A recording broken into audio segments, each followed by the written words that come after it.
처음엔 잘못된 정보라고 생각했습니다. 미국도 끝내 실전 배치하지 못한 그 기술을 한국이 독자적으로 만들었다는 사실을 들었을 때 황당했고 화도 났습니다. 인정할 수 없었죠. 하지만 자료를 하나씩 확인하고 시연 영상까지 본 순간 더는 부정할 수 없었습니다. 그 기술의 정교함과 그 기술에 담긴 메시지가 저를 멈춰 세웠습니다. 그리고 그 순간부터 제가 믿고 있던 세계의 기준이 조금씩 흔들리기 시작했습니다. 사연 시작 전 좋아요와 구독으로 대한민국 기술자분들을 응원해주세요. 저는 미국 캘리포니아주에 위치한 국방기술 스타트업의 기술 책임자입니다. 수년간 겐 기반 전자전 장비, 이른바 ECM 기술 개발에 몰두해왔습니다. 우리는 미국 공군의 차세대 전투기용 장비를 개발 중이었고 어느 정도의 성과도 내고 있었지요. 실리콘밸리에서 20년 넘게 일하면서 저는 확신했습니다. 전자전 분야에서 미국을 따라올 나라는 없다고. 러시아는 하드웨어는 뛰어나지만 소프트웨어 통합에서 한계가 있고 중국은 기술력은 있어도 실전 데이터가 부족하며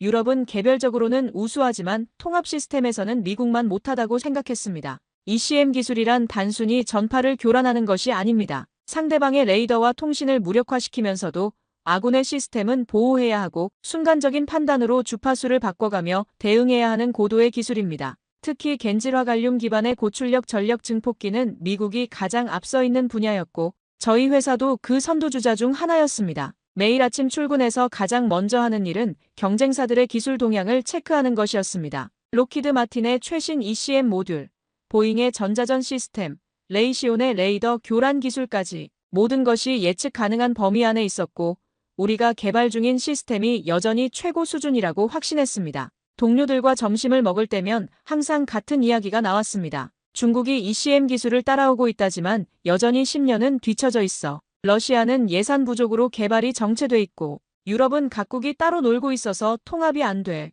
그런 대화 속에서 저는 늘 고개를 끄덕였습니다. 맞는 말이라고 생각했으니까요. 그러던 어느 날 며칠 전 한 기사를 접하고 저는 모니터 앞에서 잠시 말을 잃었습니다. 한국, 미국도 실패한 ECM 독자 개발 성공이라는 문장이 화면에 떠 있었습니다. 처음엔 웃음이 나왔습니다. 한국이 겐 기반 ECM, 그것도 단독으로 전투기에 탑재했다고. 그건 미국에서도 아직 실험실 단계에 머물러 있는 분야였습니다. 한국은 제가 알기로는 주로 조선이나 반도체 분야에서 두각을 나타내는 나라였습니다. 물론 최근 들어 방산 수출이 늘어나고 있다는 소식은 들었지만 그것도 주로 기존 기술의 개량이나 가격 경쟁력 때문이라고 생각했었죠. 전자전 같은 최첨단 기술 분야에서 미국을 앞선다는 것은 상상조차 할 수 없는 일이었습니다. 하지만 뭔가 마음에 걸렸습니다. 기사 안에는 겐 고출력 전력 증폭기, 다중색인 스페클러, 그리고 K넷이라는 새로운 신경망 체계까지 언급돼 있었습니다. 이런 용어들은 우리가 현재 연구하고 있는 최신 기술들이었습니다. 저는 본능적으로 느꼈습니다. 이건 그냥 넘길 수 있는 수준이 아니라는 것을요. 그날 저녁, 저는 기술팀 단톡방에 그 기사를 공유했습니다. 혹시 아는 사람 있나? 한국이 진짜 이걸 해냈다고. 대부분의 반응은 회의적이었지만 한 후배가 말했습니다. 이거 방사청에서 실험까지 공개한 모양입니다. 영상도 올라왔습니다. 잠시 후, 저는 그 시연 영상을 보기 시작했습니다. 화면 속에는 한국 전투기가 장거리 표적을 향해 전자교란을 시도하는 장면이 나왔고 약 3초 만에 적기의 센서와 통신이 모두 마비됐습니다. 간섭 신호가 퍼져나가는 패턴, 반응 속도, 주파수 자동 탐색 능력. 저건 실험실 수준이 아니었습니다. 그 순간 저는 차갑게 식었습니다. 기술자의 눈은 속일 수 없습니다. 저건 실제 전투를 상정한 교란 기술이었고 저희가 아직 실패하고 있던 단계였습니다. 특히 3초라는 시간은 말이 안 되는 수준이었습니다. 우리가 실험실에서 구현하고 있는 시스템도 최소 10초는 걸렸거든요. 그게 정말 한국에서 나왔다고. 저는 혼잣말을 중얼거렸습니다.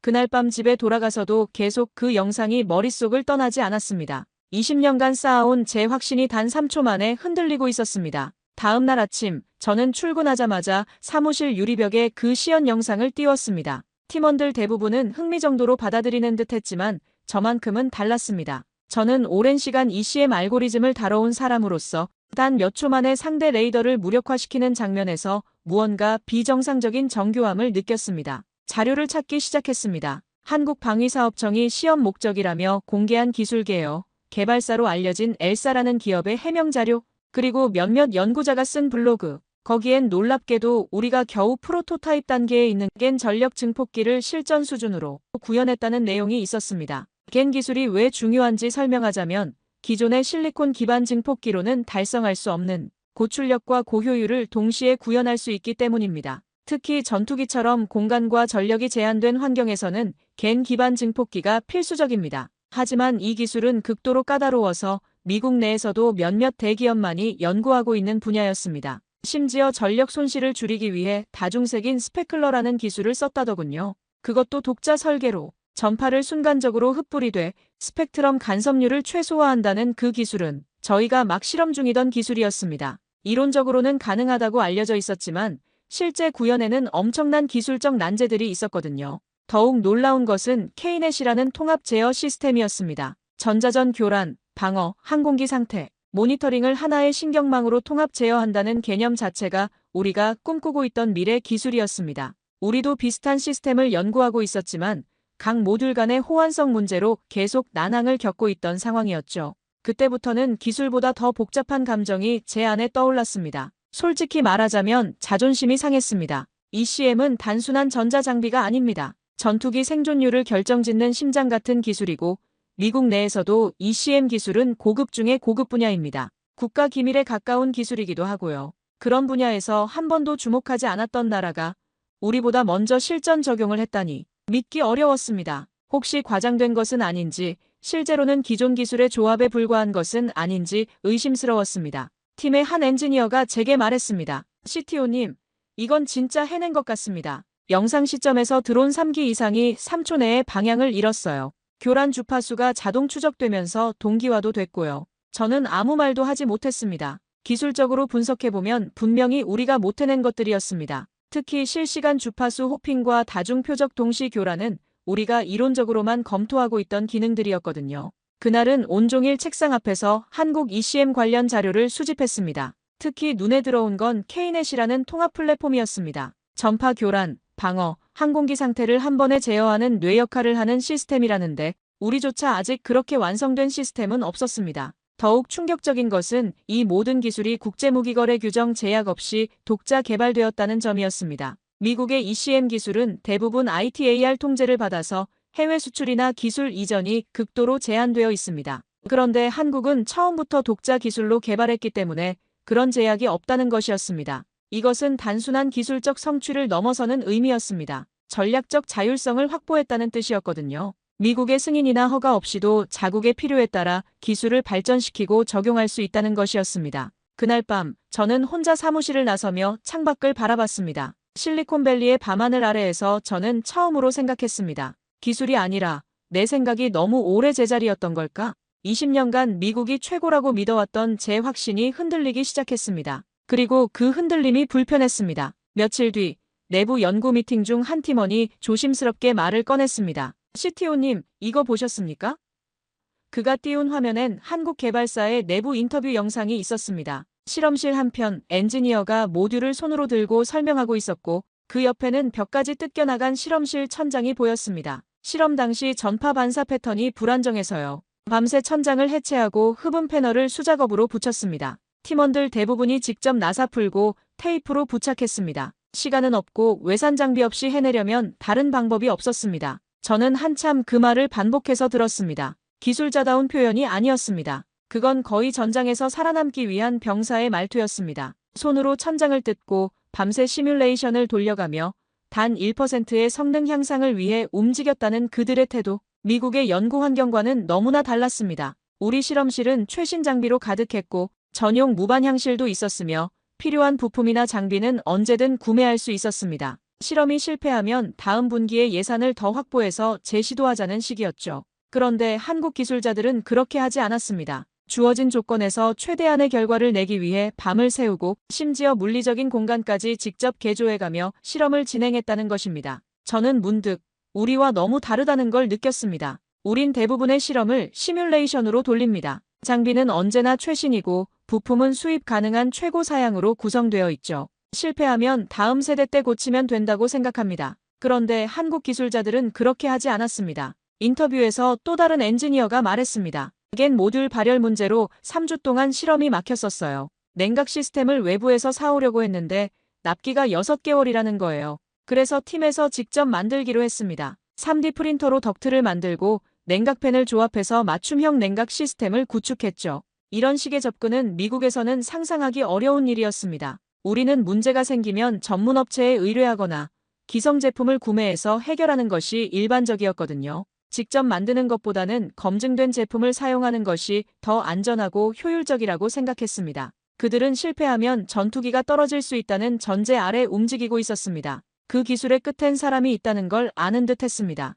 단순히 성능 지표를 달성하는 것이 아니라 실제 전장에서 조종사의 생명을 지켜야 한다는 책임감이 느껴졌습니다. 특히 인상 깊었던 것은 한 기술자의 말이었습니다. 외산 부품에 의존하면 언제든 공급이 중단될 수 있습니다. 그러면 우리 전투기는 그 순간 무용지물이 되죠. 그래서 모든 핵심 부품을 국산화해야 했습니다. 성능이 조금 떨어지더라도 우리가 직접 만들고 통제할 수 있는 것이 더 중요했습니다. 그날 밤 저는 인터뷰 중 한 구절을 그대로 메모장에 적었습니다. 누구의 허락 없이 우리 하늘은 우리 손으로 지켜야 했습니다. 겐도 스페클러도 케이넷도 이제는 숫자가 아니라 철학처럼 보였습니다. 이 기술이 왜 그들에게 필요한지, 왜 미국 승인 없이 독자 개발을 고집했는지 저는 그제야 조금 이해할 수 있었습니다. 기술의 수준이 아니라 기술을 대하는 자세의 문제였습니다. 우리는 기술을 상품으로 보았지만 그들은 기술을 생존의 도구로 보고 있었습니다. 그리고 그 자세가 저를 흔들고 있었습니다. 그 다음 주 저는 내부 전략 회의에서 처음으로 입을 열었습니다.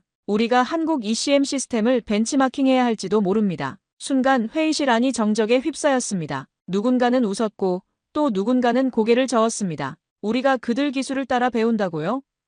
한 임원이 물었습니다. 그의 목소리에는 명백한 불쾌감이 섞여 있었습니다. 20년 넘게 미국이 기술 선도국이라고 믿어온 사람들에게 이런 제안은 자존심을 건드리는 일이었을 것입니다. 저는 차분하게 말했습니다. 지금 그들이 가진 기술이 우리가 막 설계하고 있는 단계에 있습니다. 겐 기반 ECM, 스페클러 주파수 분산, 그리고 통합 전자전 플랫폼까지 실전 적용한 나라가 한국입니다. 자료를 띄웠습니다. 방사청 공식 영상, 시스템 작동 구조도, 그리고 야간 시뮬레이션 결과.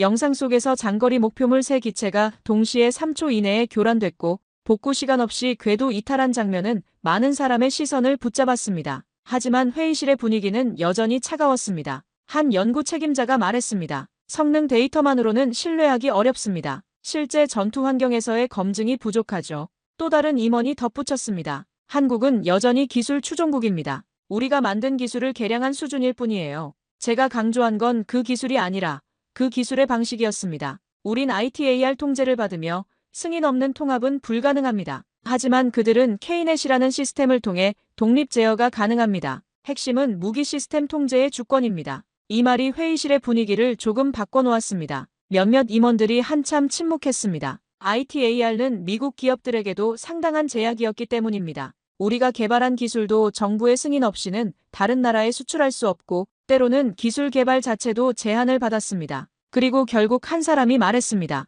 그건 기술이 아니라 정치 문제 아닙니까? 저는 가볍게 고개를 저었습니다. 정치가 기술을 가로막는다면 우리는 기술자가 아닙니다. 그 순간 회의실이 다시 조용해졌습니다. 제 말이 너무 직설적이었나 싶었지만 저는 진심이었습니다. 우리가 기술자라면 기술의 가능성을 정치적 편견으로 막아서는 안 된다고 생각했습니다.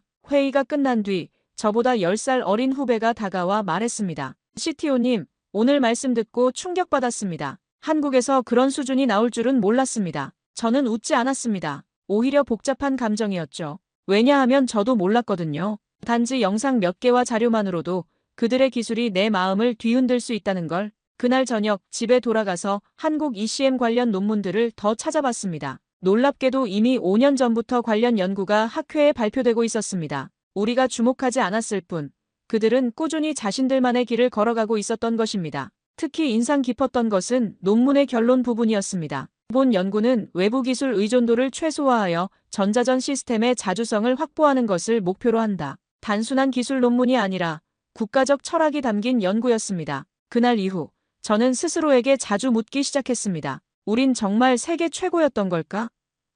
그리고 점점 그 대답은 흔들리기 시작했습니다. 20년간 당연하다고 생각했던 것들이 더 이상 당연하지 않았습니다. 미국이 항상 앞서간다는 믿음, 다른 나라들은 우리를 따라온다는 생각, 그런 모든 것들이 한 번에 무너지는 느낌이었습니다. 며칠 뒤 저는 회사 고위층에 한국 ECM 기술 벤치마킹 검토 제안서를 제출했습니다. 제목은 조심스럽게 달았지만 내용을 읽은 상부의 반응은 단호했습니다. 한국은 무기 개발국이지 개척국이 아닙니다. 심지어 기술 이사 중 한 명은 조롱 섞인 목소리로 말했습니다. 그쪽이 그들을 그렇게 칭찬하면 우리가 한국 기술자들을 데려오면 되겠네요. 저는 가만히 말했습니다. 우리가 배워야 한다는 겁니다. 회의는 싸늘하게 끝났고 그날부터 제게는 아시아 기술 옹호자라는 낙인이 조용히 붙기 시작했습니다. 동료들 사이에서도 미묘한 시선을 느낄 수 있었습니다. 점심시간에 제가 지나가면 대화가 잠시 멈추곤 했고 회의에서 제 의견에 대한 반응도 예전만 못했습니다. 하지만 저는 포기하지 않았습니다. 제가 느낀 변화는 단순한 기술 분석이 아니었습니다. 그건 제 내면 깊숙이 흔들리는 신념의 변화였습니다. 20년간 쌓아온 경험과 직감이 말하고 있었습니다. 이것은 무시할 수 없는 변화라고. 특히 한국 ECM 시스템의 모듈화 구조는 우리가 몇 년째 해결하지 못하고 있는 문제의 해답을 제시하고 있었습니다. 각기 다른 주파수 대역에서 동시에 작동하면서도 서로 간섭하지 않는 방법, 실시간으로 위협을 분석하고 대응하는 알고리즘, 그리고 무엇보다 전력 소모를 최소화하면서도 최대 출력을 내는 기술까지. 하루는 방사청 ECM 시험 리포트를 분석하던 중 그 실험의 목적이 단순한 기술 입증이 아니라 병사 생존율 개선을 위한 응용성 검증이라는 문장을 보게 됐습니다. 기존 ECM 없는 전투기는 군견보다 생존율이 낮다. 그 문장을 읽는 순간 제 가슴이 철렁했습니다. 우리 기술은 언제나 성능 수치와 비용으로만 평가됐습니다. 출력이 몇 와트인지, 반응 속도가 몇 밀리초인지, 개발 비용이 얼마인지가 중요했죠. 하지만 그들은 사람을 위해 만들고 있었습니다. 실제로 한국의 ECM 개발 보고서를 보면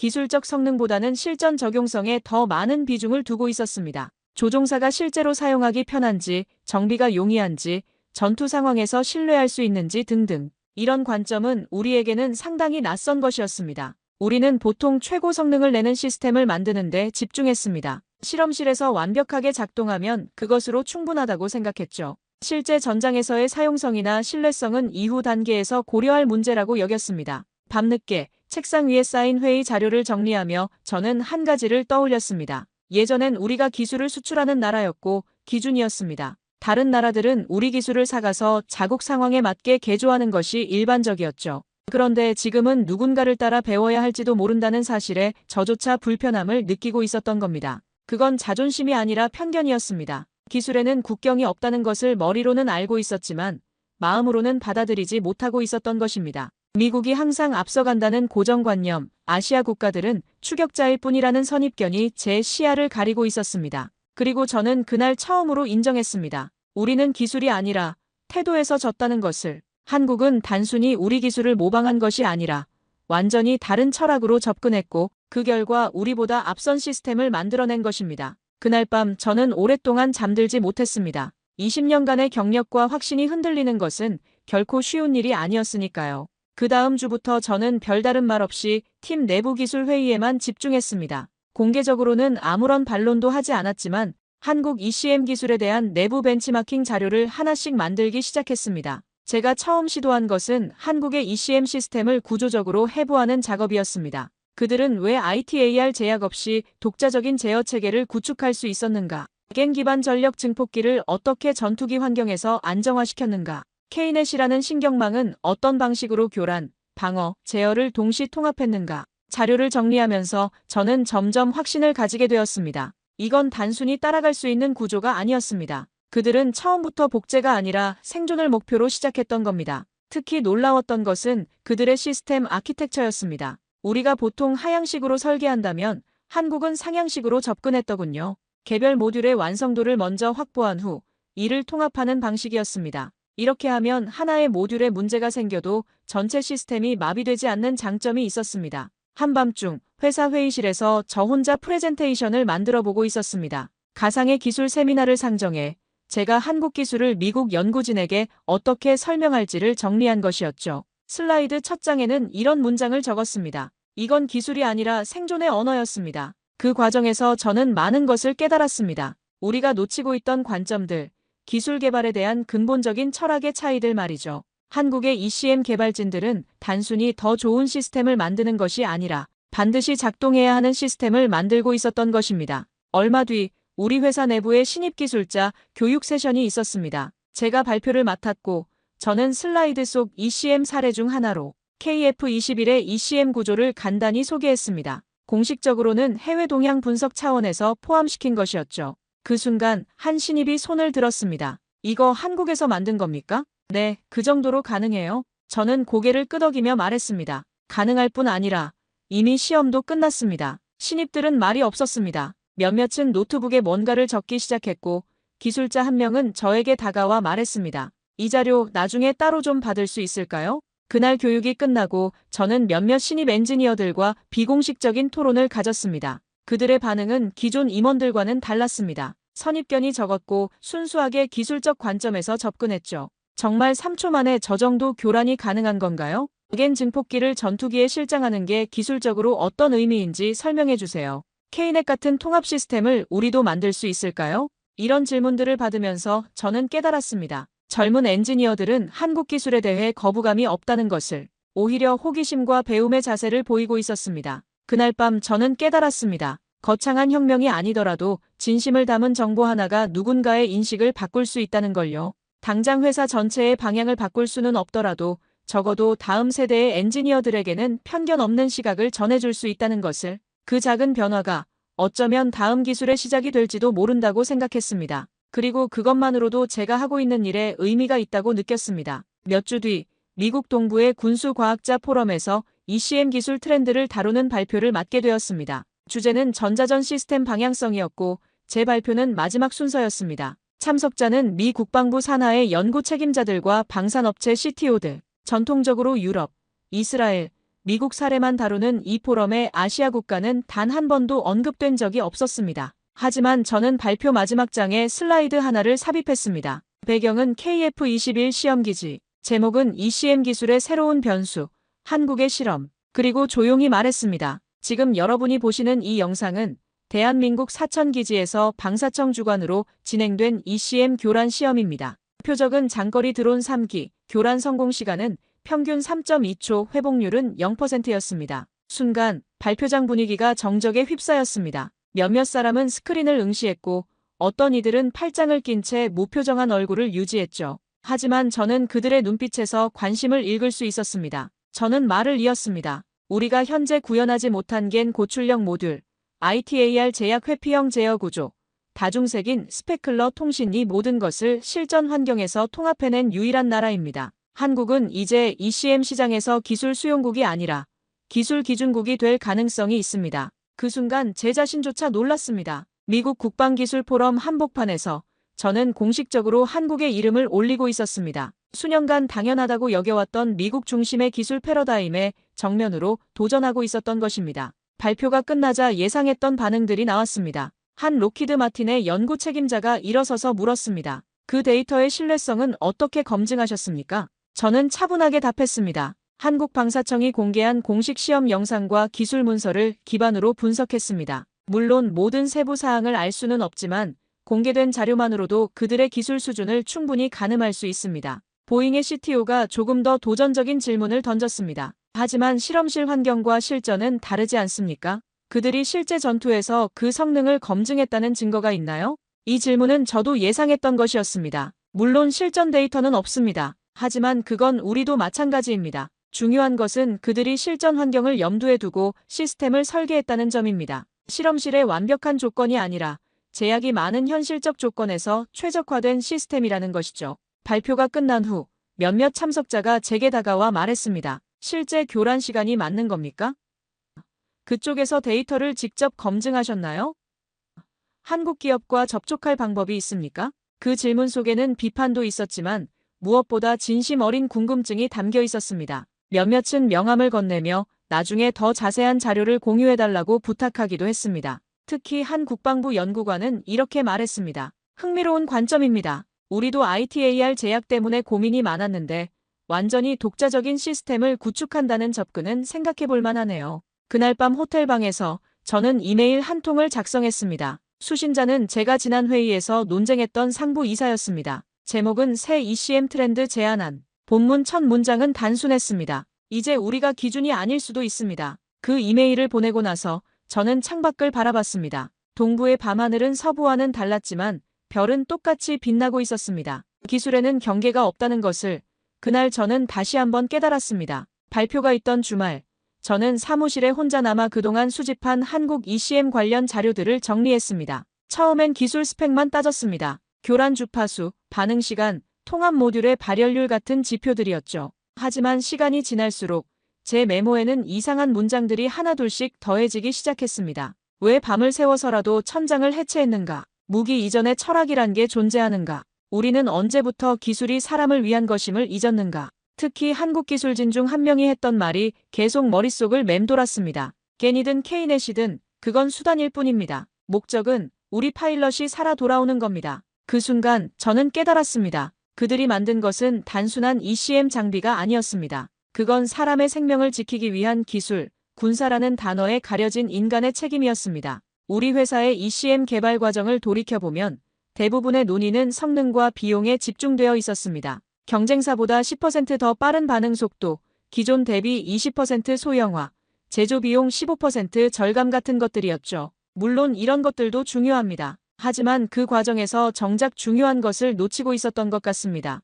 그 중요한 것이란 바로 왜라는 질문이었습니다. 왜 이 기술이 필요한가? 누구를 위한 기술인가? 이 기술이 실패하면 어떤 일이 벌어지는가? 이런 근본적인 질문들 말이죠. 한국의 ECM 개발진들은 이런 질문에서 시작했던 것 같습니다. 그들에게는 실패가 단순히 프로젝트의 지연이나 예산 초과를 의미하는 것이 아니었습니다. 실패는 곧 조종사의 생명과 직결되는 문제였죠. 우리는 때로 너무 오랫동안 숫자에만 집중했습니다. 기술력은 곧 시장 점유율이었고 성능은 곧 수출 가능성이었습니다. 그런 과정에서 기술 개발의 본래 목적을 잊어버린 것은 아닐까요? 반면 한국의 ECM은 그 출발점이 달랐습니다. 수출이 아니라 생존, 시장 점유율이 아니라 생명률. 이런 절박함이 그들의 기술에 특별한 에너지를 불어넣었던 것 같습니다. 저는 한국 기술자들의 인터뷰를 다시 찾아봤습니다. 그 중에서 가장 인상 깊었던 것은 한 젊은 엔지니어의 말이었습니다. 저희 아버지는 공군 조종사셨어요. 퇴역하신 지 오래됐지만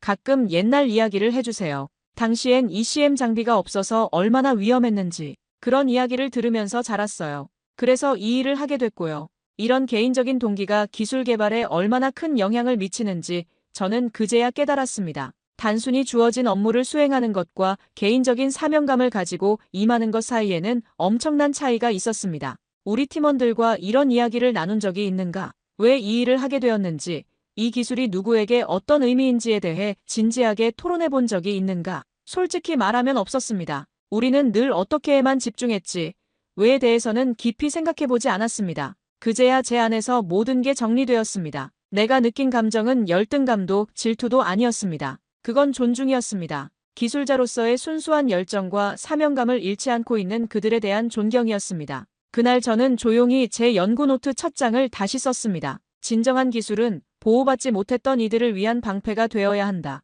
그리고 그 문장 밑에 저는 작게 한 줄을 덧붙였습니다. 배우자, 그리고 기억하자. 그들이 남긴 기술의 철학을. 그로부터 한 달 뒤, 저는 우리 회사 내부 전략 보고서의 첨부 문건에 조용히 한 항목을 추가했습니다. 제3국 ECM 통합 플랫폼 비교 분석 사례 대한민국 KF21. 표면상은 단순한 벤치마크 문서였지만 그 문서 안에는 지금까지 제가 수집하고 분석한 한국 ECM 시스템에 대한 세부 내용이 들어 있었습니다. 스펙만 나열하지 않았습니다. 그 기술이 어떤 철학에서 출발했고 어떤 절박함이 기반이 되었는지까지 기록했습니다. 특히 저는 한국 시스템의 자립성에 주목했습니다. ITAR 제약을 받지 않는다는 것이 단순히 수출에 유리하다는 의미를 넘어서 기술적 자주권을 확보했다는 전략적 의미가 있었습니다. 언제든 필요에 따라 시스템을 개선하고 확장할 수 있다는 것이었죠. 그 문서는 조용히 시스템 운영본부에 전달되었고 얼마 뒤 내부기술위원회가 다시 열렸습니다. 공식 회의 자료엔 KF21 사례는 중립적 참고용이라 적혀 있었지만 몇몇 팀장이 슬라이드를 넘기며 의미심장한 눈빛을 교환하는 걸 저는 분명히 보았습니다.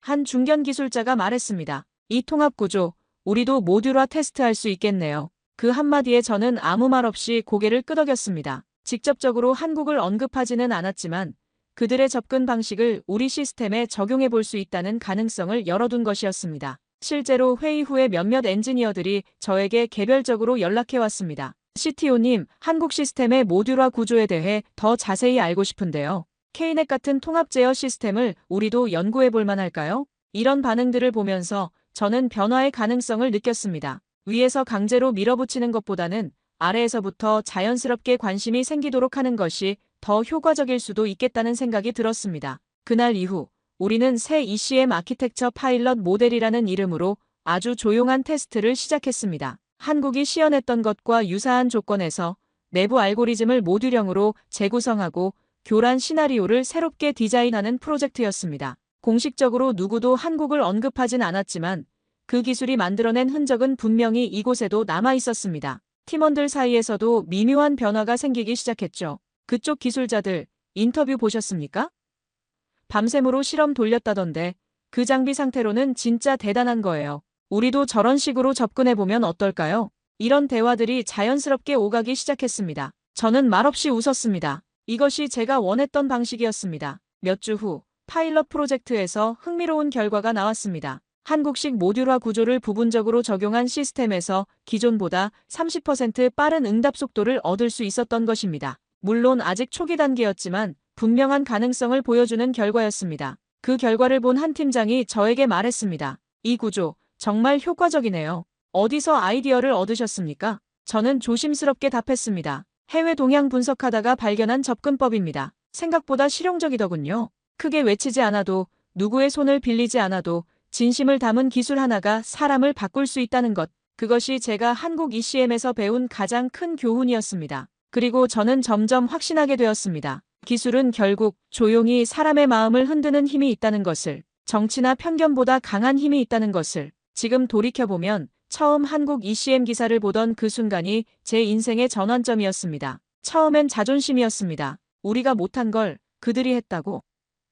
그건 받아들이기 어려운 감정이었죠. 하지만 시간이 지날수록 그것은 기술의 문제가 아니라 태도의 문제였다는 걸 깨달았습니다. 그들은 기술을 만들기 전에 철학을 먼저 세웠고 실험을 하기 전에 책임을 먼저 떠안았습니다. 전투기의 생존율, 병사의 안전, 나라의 방어권, 그 모든 무게를 ECM이라는 작은 장비에 담아낸 사람들이었습니다. 제가 처음 기술자가 되겠다고 마음먹었을 때도 그랬던 것 같습니다. 누군가를 지키고 싶어서, 세상을 조금이라도 안전하게 만들고 싶어서. 하지만 시간이 지나면서 그 초심을 잊고 수치와 성능에만 집중하며 살았습니다. 실리콘밸리에서 20년을 일하면서 저는 점점 비즈니스맨이 되어갔습니다. 기술의 의미보다는 시장성을, 연구의 가치보다는 수익성을 먼저 생각하게 되었죠. 그것이 나쁜 것은 아니지만 어느 순간 제가 왜 이 일을 시작했는지를 잊고 있었던 것 같습니다. 그런 저에게 서울에서 들려온 그 조용한 기술 하나가 다시 물었습니다. 당신이 만드는 기술은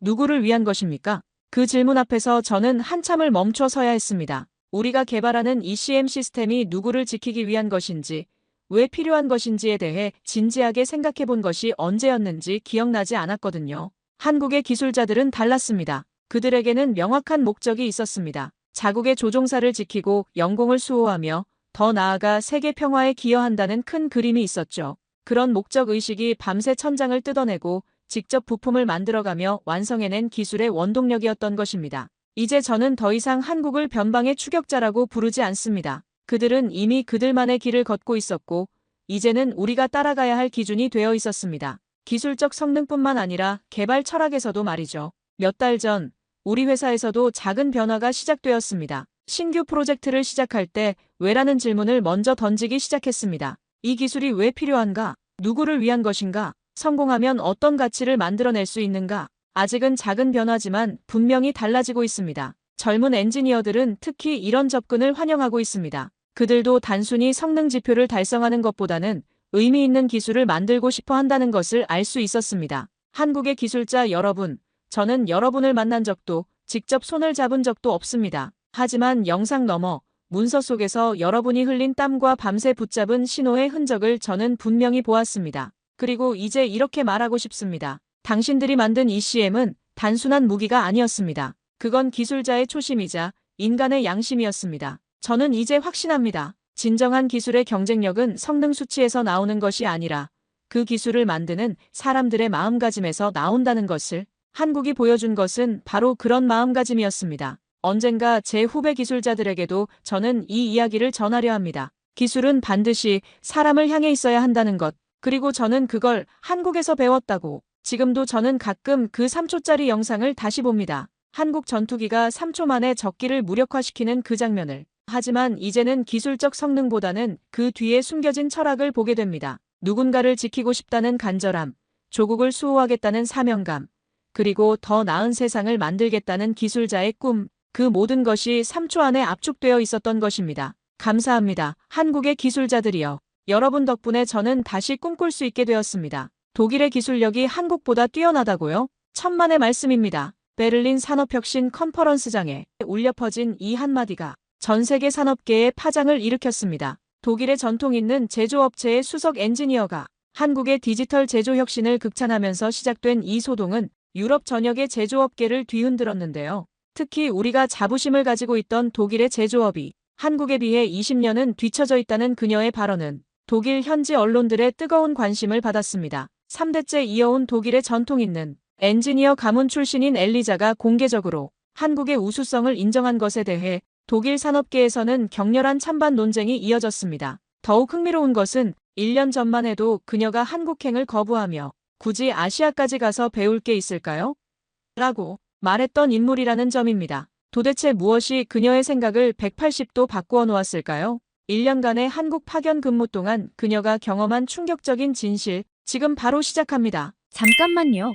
1초면 가능한 좋아요 버튼을 눌러주시면 영상 제작에 큰 힘이 됩니다. 저는 독일 함부르크의 반도체 제조 장비 회사에서 수석 엔지니어로 근무 중인 엘리자 하일리히입니다. 할아버지와 아버지 모두 이 분야의 전문가였고 저 역시 자부심을 가지고 아버지의 뒤를 이어 이 길을 걸었습니다. 하지만 최근 우리 회사의 기술 발전 방향을 보면서 과연 이 길이 제가 꿈꾸던 길이 맞는지 고민하게 되었습니다. 연구실에서 새로운 반도체 세정 장비의 설계도를 검토하던 그날도 평소와 다르지 않았어요. 이후에 과불화 화합물 규제 때문에 친환경 세정액으로 전환하는 프로젝트를 진행하고 있었는데 예상보다 난항을 겪고 있었죠. 그때 연구소장이 저를 찾아왔습니다. 한국의 선도적인 반도체 기업과의 협력 프로젝트를 위해 제가 6개월간 파견을 가야 한다는 것이었어요. 처음엔 그저 당황스러웠습니다. 물론 한국의 반도체 산업이 세계적인 수준이라는 것은 알고 있었지만 독일의 기술력으로도 충분하다고 생각했거든요.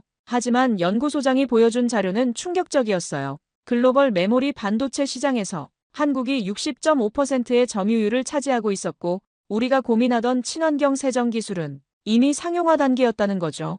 우리 회사는 실제로 심각한 위기에 직면해 있었습니다. 이후의 환경 규제는 갈수록 엄격해졌고 숙련된 인력은 턱없이 부족했죠. 게다가 예산 동결로 신규 투자마저 지연되고 있었어요. 그동안의 실적 하락과 주요 고객사들의 이탈은 우리의 현실을 더욱 냉정하게 보여주고 있었습니다. 하룻밤의 고민 끝에 저는 파견을 받아들였어요. 3대째 이어온 우리 가문의 기술연구소에서 그 명성을 지켜내야 한다는 책임감이 제 선택에 큰 영향을 미쳤죠. 그 순간만 해도 이것이 새로운 시작이 될 줄은 전혀 몰랐습니다. 파견을 앞둔 마지막 날, 아버지는 의미심장한 말씀을 하셨어요. 세상이 변하고 있단다. 우리의 자부심도 이제는 변화가 필요할지 모르겠구나. 그때는 그 말씀의 의미를 정확히 이해하지 못했어요. 하지만 지금 생각하면 아버지는 이미 알고 계셨던 것 같아요. 우리가 맞이하게 될 거대한 변화의 물결을요. 서울행 비행기를 타기 전 제 책상 위에는 여전히 해결하지 못한 친환경 세정 기술의 설계도가 놓여 있었습니다. 그때는 몰랐죠. 제가 찾던 답이 8,500km 떨어진 곳에 있다는 사실을요. 그리고 그곳에서 마주하게 될 깨달음이 제 모든 확신을 뒤흔들어 놓으리라는 것도요. 인천공항에 도착한 순간부터 한국은 저에게 충격의 연속이었어요. 공항에서 회사까지 이동하는 동안 마주한 모든 것이 디지털화되어 있었죠. 심지어 택시 안에서도 실시간으로 교통정보가 업데이트되는 디스플레이를 보며 너무 놀랐어요. 하지만 진짜 충격은 그 다음날 시작됐죠. 한국의 선도적인 반도체 공장을 처음 방문했을 때의 그 순간을 잊을 수가 없습니다. 입구에서부터 모든 시설이 완벽하게 자동화되어 있었고 중앙통제실에서는 전체 공정이 실시간으로 모니터링되고 있었죠. 우리 회사에서는 아직도 수작업으로 처리하는 공정들이 여기서는 모두 자동화되어 있었어요. 특히 제가 연구하던 친환경 세정 공정은 이미 완벽하게 가동되고 있었습니다. 이후에 과불화 화합물 규제 때문에 몇 달째 고민하던 문제를 그들은 이미 해결하고 있었던 거죠. 생산 관리 시스템을 통해 모든 공정이 실시간으로 제어되고 품질 관리까지 자동으로 이루어지는 모습은 충격 그 자체였어요. 더욱 놀라운 것은 물류 시스템이었습니다. 전체 공장이 하나의 유기체처럼 움직이고 있었어요. 원재료가 들어오는 순간부터 완제품이 출하되는 순간까지 모든 과정이 실시간으로 추적되고 관리되었죠. 우리가 일주일에 한 번 확인하는 재고 현황을 여기서는 실시간으로 파악하고 있었습니다. 처음 며칠간은 이 모든 것이 비현실적으로 느껴졌어요. 독일에서 자부심을 가지고 있던 우리의 기술이 여기서는 이미 구식이 되어 있었으니까요. 특히 우리가 수동으로 처리하는 많은 공정들이 여기서는 AI 시스템으로 자동 처리되는 것을 보며 독일의 기술력이 뒤처지고 있다는 현실을 직시할 수밖에 없었습니다. 한국 엔지니어들의 일하는 방식도 달랐어요. 문제가 발생하면 즉시 해결팀이 꾸려지고 실시간으로 데이터를 분석하며 해결책을 찾아갔죠. 독일에서라면 며칠이 걸릴 의사결정이 여기서는 몇 시간 만에 이루어졌습니다. 이런 충격적인 경험 속에서 제 머릿속을 스쳐 지나간 것은 아버지의 말씀이었어요. 세상은 변하고 있다는 그 말씀이 이제야 이해가 되기 시작했습니다. 우리가 자부심을 가지고 지켜온 전통이 어쩌면 이제는 우리의 발목을 잡고 있는 건 아닐까 하는 생각이 들었죠. 첫 주가 끝나갈 무렵 저는 제 노트북을 펼쳐 독일 본사에 첫 번째 출장 보고서를 작성하기 시작했습니다. 하지만 어떻게 보고해야 할지 막막했어요. 우리가 자랑스럽게 여기던 기술력이 여기서는 이미 과거가 되어버린 현실을 과연 어떻게 전달해야 할지 막막했습니다. 독일로 첫 번째 보고서를 보낸 후 반응은 예상대로 냉담했습니다. 현실을 있는 그대로 전달했음에도 본사의 고위 임원들은 제가 지나치게 과대 포장하고 있다며 의심의 눈초리를 보냈죠. 사실 이해가 됐어요. 우리는 그동안 독일의 인더스트리 4.0을 자랑스럽게 여겨왔으니까요. 하지만 현실은 달랐습니다. 실제 데이터를 살펴보면서 더욱 큰 충격을 받았어요. 한국은 이미 메모리 반도체 분야에서 세계 시장 점유율 2위를 차지하고 있었고 우리 독일은 반도체 생산보다는 수입에 의존하고 있었거든요. 기계공학 강국이라는 자부심이 오히려 발목을 잡고 있었던 거죠. 특히 스마트 팩토리 분야에서 큰 차이를 발견했습니다. 우리는 지멘스의 암베르크 공장을 자랑스럽게 생각했지만 그건 하나의 사례에 불과했어요. 반면 한국은 정부 주도로 제조업 전반에 걸쳐 스마트 팩토리를 확산시키고 있었죠. 환경 규제 대응에서도 차이가 났습니다. 독일은 환경 규제를 혁신의 기회로 삼으려 노력했지만 실제 기술 적용 면에서는 한국이 한 발 앞서 있었어요. 한국 기업들은 이미 규제를 넘어선 기술들을 개발하고 있었습니다. 그때 마침 독일에서 충격적인 뉴스가 들려왔습니다. 연방헌법재판소의 판결로 반도체 산업 투자 예산이 동결되었다는 소식이었어요. 주요 글로벌 반도체 기업들의 독일 공장 건설 계획마저 지연될 수 있다는 전망이 나왔죠. 이러한 소식을 접하며 독일 반도체 산업의 현주소를 더욱 실감하게 되었습니다. 한국에서의 근무가 2달째로 접어들면서 우리가 직면한 문제들이 더욱 선명하게 보이기 시작했어요. 독일의 반도체 산업은 단순히 기술력의 문제만이 아닌 구조적인 위기에 직면해 있었던 거죠. 숙련된 인력은 부족했고 글로벌 공급망의 불안정성은 생산에 직접적인 영향을 미치고 있었습니다. 하지만 이러한 위기 속에서도 희망을 발견할 수 있었죠. 한국의 시스템을 연구하면서 우리가 나아가야 할 방향이 보이기 시작했어요. 단순히 기술을 따라잡는 것이 아니라 우리만의 강점을 살리면서 디지털 혁신을 이뤄내야 한다는 것을 깨달았습니다. 어느 날 저녁 연구소에서 늦게까지 일하다 문득 창밖을 바라보았어요. 반도체 공장의 불빛이 마치 별처럼 반짝이고 있었죠. 그때 든 생각은 우리가 직면한 이 모든 도전 과제들이 어쩌면 새로운 기회가 될 수 있다는 것이었습니다. 독일의 정밀 기계 기술력과 한국의 디지털 혁신이 만나면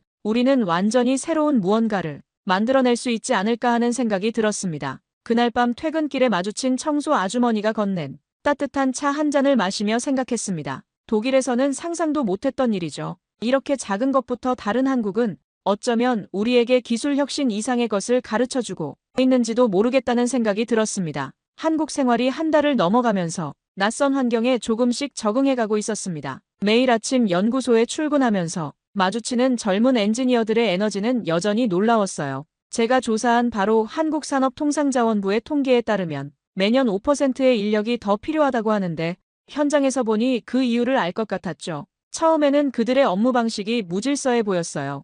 회의실에서 격렬한 토론이 오가다가도 금세 웃음소리가 들리고 늦은 밤까지 작업하다가도 다음날 아침이면 어김없이 활기찬 모습으로 나타났죠. 독일에서의 체계적이고 차분한 분위기와는 너무나 달랐습니다. 특히 20대 초반의 젊은 엔지니어들과 일하는 것은 제게 큰 도전이었어요. 그들에게 디지털 기술은 마치 모국어처럼 자연스러웠고 새로운 시스템을 받아들이는 속도는 믿을 수 없을 정도로 빨랐죠. 독일에서라면 최소 일주일은 걸릴 설계 변경이 여기서는 하루 만에 이루어지는 경우도 있었습니다. 때로는 그들의 속도를 따라가지 못해 좌절감을 느낄 때도 있었어요. 제가 신중하게 검토하고 있는 동안 그들은 이미 3가지 다른 방안을 시도하고 결과를 도출해냈으니까요. 처음에는 이런 방식이 위험하다고 생각했지만 시간이 지날수록 그들의 빠른 실패, 빠른 학습 방식에서 새로운 가능성을 보게 되었습니다. 우리 팀의 프로젝트는 전통적인 방식과 애자일 방식이 혼합된 형태로 진행됐어요.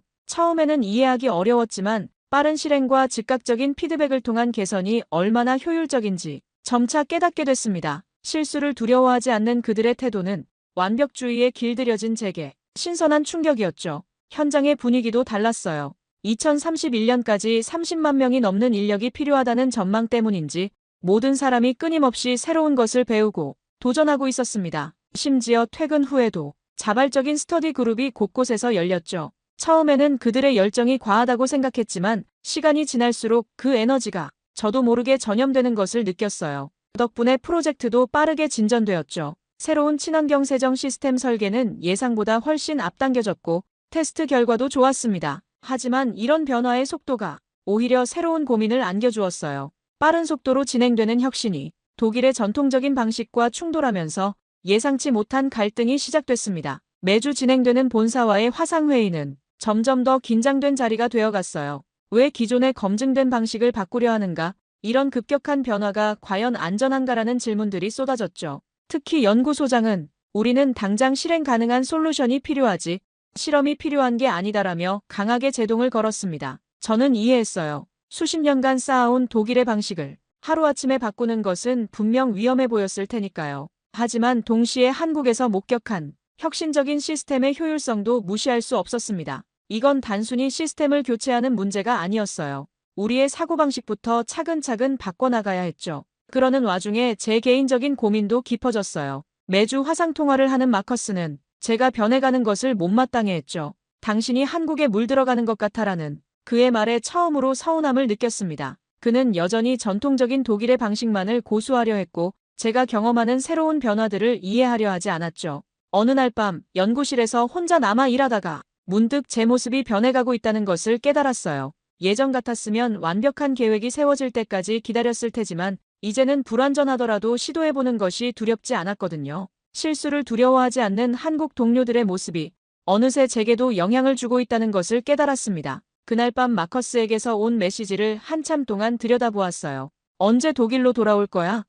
라는 짧은 질문이었죠. 하지만 저는 답장을 보내지 못했어요. 제가 돌아갈 독일이 더 이상 예전의 그 독일이 아닐 것 같더군요. 지금 생각해보면 그때 변한 건 독일이 아니라 제 자신이었던 것 같아요. 그렇게 한국에서의 시간이 지나갈수록 매일 아침 거울 속에서 조금씩 달라지는 제 모습을 발견했어요. 완벽을 추구하던 독일의 엔지니어에서 도전을 두려워하지 않는 새로운 모습으로 변해가고 있었죠. 그런 제 변화가 두렵기도 했지만 한편으로는 설레기도 했어요. 10만 명이 넘는 한국의 반도체 산업 인력들 속에서 저는 독일 기술의 새로운 가능성을 발견하고 있었으니까요. 그제서야 저는 깨달았답니다. 마커스의 말처럼 제가 한국에 물들어가는 것이 아니라 오히려 더 넓은 세상을 보게 된 것이라는 걸요. 때로는 익숙한 것들을 내려놓아야만 새로운 것을 배울 수 있다는 진리를 저는 그곳에서 조금씩 깨달아가고 있었죠. 서울의 봄은 생각보다 짧았습니다. 어느새 초여름의 습한 공기가 느껴지기 시작했을 무렵 우리 팀은 중요한 전환점을 맞이하게 됐어요.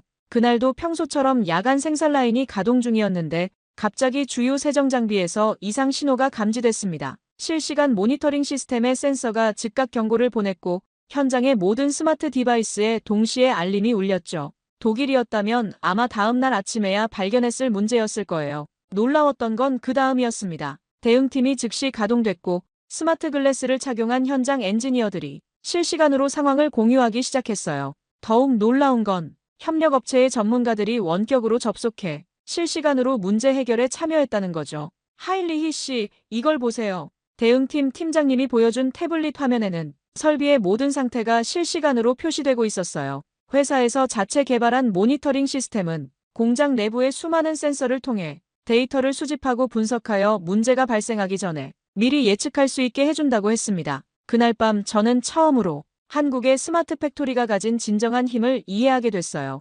이건 단순히 자동화된 시스템이 아니었습니다. 실시간 데이터 수집, AI 기반 분석, 협력업체와의 즉각적인 정보 공유, 이 모든 것이 유기적으로 연결되어 하나의 생명체처럼 작동하고 있었죠. 며칠 뒤 독일 본사와의 화상회의에서 저는 처음으로 강하게 주장을 했습니다. 우리도 이런 실시간 모니터링 시스템을 도입해야 한다고요. 처음에는 회의적인 반응이 대부분이었지만 제가 직접 경험한 그날 밤의 일을 상세히 설명하자 분위기가 조금씩 바뀌기 시작했습니다. 그리고 그 즈음 마커스에게서 결별을 통보받았습니다. 이상하게도 마음이 그리 아프지 않았어요. 오히려 이제야 제가 가야 할 길이 선명하게 보이는 것 같았죠. 제가 본 것은 단순한 기술의 차이가 아니었습니다. 이건 미래를 바라보는 관점의 차이였어요. 늦은 밤, 연구소에서 마지막 점검을 마치고 나오는데 팀장님께서 따뜻한 커피를 건네줬어요. 기술은 사람을 위한 거예요. 우리가 만드는 이 모든 시스템도 결국은 누군가의 삶을 더 나아지게 만들기 위한 거죠.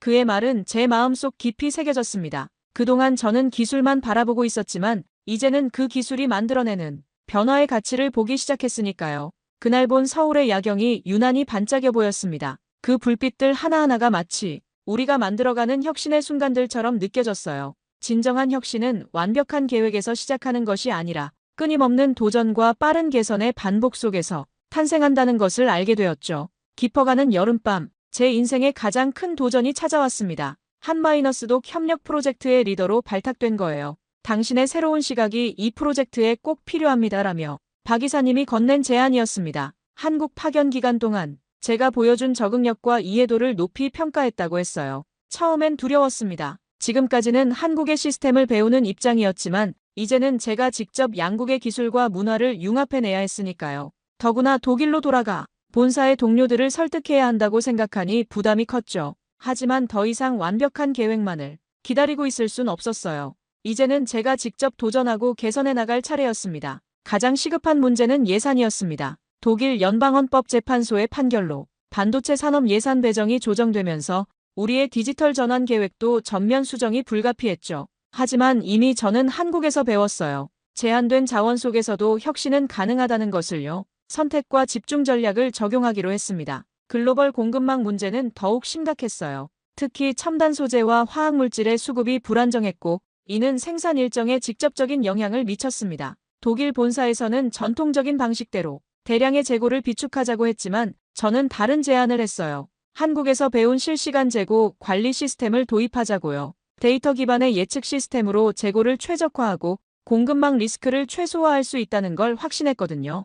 인력 문제도 심각했습니다. 독일 정부가 이민법 개정을 통해 해외 인재 유치에 나섰지만 당장의 해결책이 되진 못했어요. 저는 한국에서 경험한 원격 협업 시스템을 제안했습니다. 물리적으로 한 공간에 있지 않아도 전 세계의 전문가들과 실시간으로 협업할 수 있는 시스템을 구축하자고요. 본사의 고위 임원들은 처음엔 난색을 표했지만 한국에서의 성공 사례를 하나하나 설명하자 결국 동의해 주었습니다. 기후변화로 인한 물 부족 문제는 더욱 시급했어요. 반도체 제조에는 엄청난 양의 물이 필요한데 독일도 이제는 가뭄의 위험에서 자유롭지 않았거든요. 한국에서는 이미 물 재사용 시스템과 스마트 워터 관리 기술을 도입하고 있었죠. 이 기술을 우리 공장에 맞게 수정하는 작업을 시작했습니다. 프로젝트를 진행하면서 때로는 심한 반발에 부딪히기도 했어요. 본사의 일부 임원들은 우리의 디지털 전환 계획이 너무 급진적이라고 비판했죠. 독일의 전통적인 제조 방식을 완전히 포기하는 것 아니냐는 우려의 목소리도 있었습니다. 하지만 저는 확신했어요.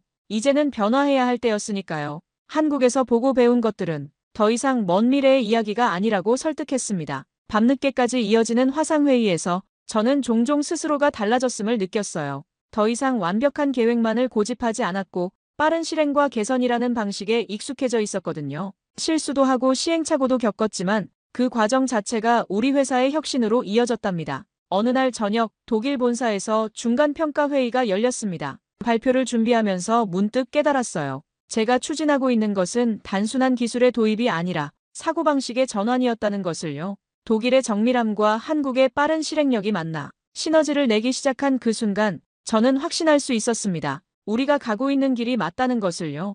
연구소를 나서면서 공장의 불빛을 바라보았어요. 그 불빛 속에는 이제 변화를 향한 우리의 도전이 담겨 있었습니다. 저는 더 이상 독일의 전통과 한국의 혁신 사이에서 고민하지 않았어요. 두 가지 모두 우리에게 필요한 것이었고 이 둘을 조화롭게 결합하는 것이 제가 해야 할 일이었으니까요. 그리고 이 그 깨달음이야말로 제가 한국에서 얻은 가장 큰 성장이었습니다. 1년간의 한국 파견을 마치고 독일로 돌아왔을 때 저는 이전과는 완전히 다른 시각으로 우리의 현실을 보게 되었습니다. 우리가 자랑스럽게 여기던 독일의 반도체 산업이 실제로는 심각한 도전에 직면해 있다는 것을 더욱 분명하게 깨달았죠. 가장 충격적이었던 것은 우리의 기술력이었어요. 유럽의 반도체 시장 점유율이 10%도 되지 않는다는 사실도 충격이었지만 더 큰 문제는 우리가 생산하는 최신 반도체가 14나노미터급에 머물러 있다는 점이었습니다. 한국에서 경험한 최첨단 기술과 비교하면 우리는 너무나 뒤처져 있었죠. 공급망 문제도 심각했어요. 반도체 제조에 필수적인 첨단 소재와 화학물질의 대부분을 아시아에서 수입해야 했기 때문에 생산 안정성을 확보하기가 어려웠습니다. 제가 한국에서 보았던 완벽한 공급망, 관리 시스템이 간절히 필요한 상황이었죠. 하지만 가장 큰 문제는 우리의 마인드였습니다. 제조업 강국이라는 자부심이 오히려 발목을 잡고 있었어요. 디지털 전환의 필요성은 알면서도 실제 추진은 지지부진했죠. 전통적인 방식을 고수하려는 경영진들을 설득하는 것이 제 첫 번째 과제였습니다. 인력 문제도 심각했어요. 새로운 기술을 도입하려 해도 이를 운용할 수 있는 숙련된 인력이 부족했습니다. 한국에서는 이미 AI와 빅데이터를 자유자재로 다루는 젊은 엔지니어들이 넘쳐났는데 우리는 그런 인재를 찾기조차 어려웠죠. 환경 규제 대응도 시급했습니다. 이후의 엄격한 환경 규제는 피할 수 없는 현실이었고 이에 대응하기 위한 기술 개발이 시급했어요. 다행히 이 부분에서만큼은 제가 한국에서 배워온 친환경 생산 기술이 큰 도움이 되었습니다. 본사에서의 첫 발표는 긴장의 연속이었어요. 현실을 있는 그대로 보여주면서도 희망적인 해결책을 제시해야 했거든요. 한국에서의 경험을 바탕으로 우리가 나아가야 할 방향을 하나하나 제시했습니다. 처음에는 회의적인 반응이 많았지만 구체적인 데이터와 실제 사례를 보여주자 점차 공감대가 형성되기 시작했죠. 특히 제가 강조한 것은 점진적 혁신이었어요. 한국의 시스템을 그대로 가져오는 것이 아니라 독일의 장점은 살리면서 필요한 부분만 혁신하자는 제안이었죠. 이 제안은 보수적인 경영진들에게도 설득력 있게 다가갔답니다. 그렇게 시작된 변화는 생각보다 빠르게 진행되었어요. 실시간 모니터링 시스템을 도입하고 디지털 전환 교육을 시작했죠. 한국 파트너들과의 협력도 더욱 강화했죠. 그렇게 몇 개월이 흐르고 우리 회사는 놀라운 변화를 이뤄냈습니다. 처음에는 작은 변화였지만 그것이 눈덩이처럼 커져 이제는 전체 공장이 새로운 모습으로 탈바꿈하고 있어요. 특히 최신 디지털 기술을 도입한 우리의 새로운 클린룸은 기존 대비 필요 면적을 절반으로 줄이고 자재 소비도 40% 가까이 절감하는 놀라운 성과를 보여줬답니다. 가장 보람 있었던 것은 한마이너스독 산업기술협력센터와 함께 진행한 프로젝트였어요. 베를린에 새로 문을 연 이 센터를 통해 우리는 한국의 첨단 기술을 더 체계적으로 배울 수 있게 되었죠. 특히 AI와 바이오 분야에서의 공동 연구는 우리 회사의 새로운 가능성을 열어주었습니다. 변화는 거기서 그치지 않았어요. 제가 한국에서 경험한 것을 바탕으로 여성 엔지니어를 위한 멘토링 프로그램을 시작했습니다. 과학, 기술, 공학, 수학 분야에서 여성의 참여를 높이는 것이 얼마나 중요한지 한국에서 배웠거든요. 처음에는 작은 모임으로 시작했지만 이제는 회사를 대표하는 프로그램으로 자리 잡았답니다. 디지털 트윈 기술과 AI를 활용한 생산 공정, 최적화도 시작했어요. 한국에서 보았던 실시간 모니터링 시스템을 우리 방식으로 재해석한 거죠. 생산 시간은 줄어들고 품질은 향상되었으며 무엇보다 직원들의 만족도가 높아졌습니다. 아버지도 이제는 제 선택을 이해해 주세요. 오히려 요즘은 저와 함께 한국의 기술 동향을 살펴보시며 우리 가문의 새로운 전통을 만들어가고 계신답니다. 혁신도 전통이 될 수 있다는 말씀을 자주 하시죠. 며칠 전 저는 우리 회사의 디지털 혁신 성과를 발표하기 위해 베를린의 한 컨퍼런스장에 섰습니다. 청중들 앞에서 1년 전 제가 한국행 비행기에 올랐던 순간부터 이야기를 시작했어요. 그때는 몰랐죠. 그 선택이 저를 이렇게 다른 사람으로 만들어 놓을 줄은요. 발표가 끝난 후 한 청중이 이렇게 물었어요. 독일의 전통적인 제조 방식을 포기하는 건 아닌가요? 저는 미소를 지으며 대답했어요. 아니요, 우리는 전통을 버린 것이 아니라 새로운 전통을 만들어가고 있습니다. 정밀함과 완벽함이라는 독일의 가치에 한국의 혁신과 속도를 더한 새로운 전통이요. 이제 매일 설레는 마음으로 회사에 출근합니다. 오늘 또 어떤 도전이 기다리고 있을지 기대되면서 이런 변화가 가능하도록 이끌어준 한국의 모습을 떠올리게 돼요. 한국에서 배운 것들을 본받아 저도 더 나은 미래를 만들어가고 싶습니다. 긴 제 이야기 들어주셔서 감사합니다. 오늘은 독일의 전통 있는 엔지니어, 가문 출신 엘리자 씨의 사연을 들어보았습니다. 한국의 앞선 반도체 제조 기술과 스마트 팩토리 시스템을 통해 글로벌 디지털 혁신을 선도하는 우리나라의 위상을 다시 한번 확인할 수 있었던 시간이었습니다. 특히 실시간 모니터링 시스템과 신속한 문제 해결 능력, 빠른 의사결정 문화는 독일의 전통적인 제조 방식에 신선한 충격을 주었다는 점이 인상적이었는데요. 한국의 디지털 전환 노하우가 독일의 제조업 혁신을 이끌어낸 것처럼 앞으로도 우리나라의 기술력이 세계 산업 발전에 어떤 영향을 미칠지 기대가 됩니다. 여러분은 한국의 스마트 팩토리와 디지털 혁신에 대해 어떻게 생각하시나요? 우리나라의 기술력이 세계에 미치는 영향에 대한 여러분의 의견을 댓글로 남겨주세요. 감동뭉클에서는 여러분의 소중한 마음을 모아 사연 주인공들에게 전해드리고 있습니다. 여러분 주변에 감동적이거나 재미있는 실제 사연들을 제보받고 있으니 언제든 저희 공식 메일로 제보해주세요. 오늘 들려드린 사연에 공감하셨다면 구독과 좋아요 눌러주시고 주변 분들과도 공유해주세요. 여러분의 작은 관심과 응원이 더욱 좋은 콘텐츠를 만드는데 큰 힘이 됩니다. 오늘도 여러분의 하루에 작은 즐거움이라도 되었기를 바라며 지금까지 감동뭉클이었습니다. 끝까지 시청해주셔서 감사합니다. 다음에 더 감동적인 사연으로 찾아뵙겠습니다.